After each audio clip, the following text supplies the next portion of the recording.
give me the time and I'll be blowing your mind. Guess I'm another lyricist. I was a cynical child. The innocence of Evan and the rich. You never really noticed that my flow was fucking ridiculous. Picking the pitiful, never subliminal, seminal sentence. But I say, I'm a goddamn monster. Call me necrophiliac. I feel I'm on a level that most of these other niggas never really gone close to. I hope you notice me. I spit it focusly. This is my passion, devoted. I can't quit. I came in and conquered by constantly practicing, passing these peons and pleading for peace. अब आते हैं short run क्या होता है और long run क्या होता है, इसके ऊपर जिक्र करने के लिए चलो भाई देखते हैं। शॉर्ट रन क्या है? It refers to the period of time during which the amount of one or more inputs called the fix factor can not be changed.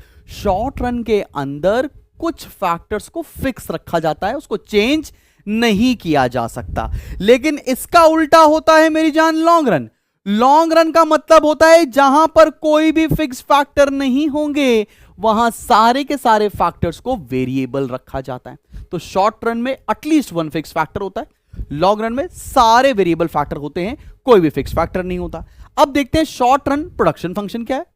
ठीक है ना भाई, टाइप्स ऑफ प्रोडक्शन फंक्शन में आते हैं। शॉर्ट रन प्रोडक्शन फंक्शन क्या है आओ समझते हैं। It refers to a situation when only one unit या one input is variable and all other inputs are assumed to be constant। कहना क्या चाहते हैं, एक वेरिएबल फैक्टर होगा, बाकी के सारे फैक्टर्स को फिक्स रखा जाता है किसके अंदर? शॉर्ट रन प्रोडक्शन फंक्शन के अंदर।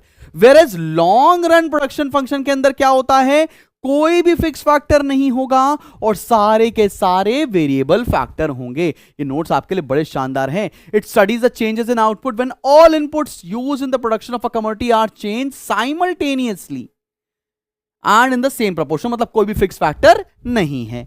चलें भाई आगे बढ़ा जाए। जैसे मैं एग्जांपल लेता हूं हर बार की तरह, मैं आपको फिर से एक एग्जांपल देने जा रहा हूं, समझना। एक आपने एक ऑरेंज जूस बेचना चाहते हो, जूस पिला दो ऑरेंज का, वही वाली बात हो रही है। ठीक है, ऑरेंज जूस का बनाते हैं आप, मान लेते हैं। तो ये क्या है, ये है जूसर और ये क्या है ऑरेंजेस। जूसर हमारा फिक्स फैक्टर, क्योंकि जितने भी ग्लास जूस निकालना हो आप निकाल सकते हो, बार बार नया जूसर खरीदने की जरूरत नहीं है। लेकिन जितने भी ऑरेंजेस हैं वो सब क्या है हमारे लिए, वेरिएबल फैक्टर हैं। तो जूसर फिक्स फैक्टर है और ऑरेंजेस वेरिएबल फैक्टर हैं।